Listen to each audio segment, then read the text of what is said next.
Berapa lama Cina? 8 tahun. Oh, tak fikir apa-apa. Siapa yang bolehkan untuk sampai ke tahap yang bolehkan cinta? Of course, lelaki. Baik, adakah dia terus menyanyi atau dia jom mahal dulu?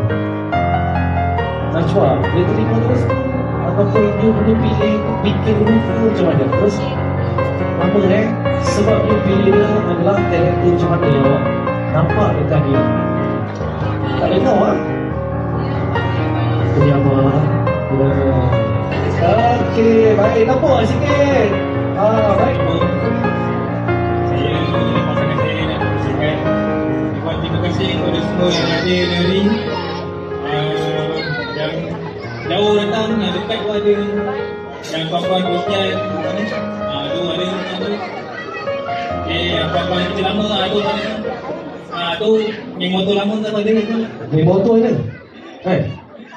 Alhamdulillah. Tu kilang kat sana ada. Steady yang sekarang. Tu siapa dia cik Econes. Steady. Terima kasih semua yang hadir kepada keluarga dan akan masyarakat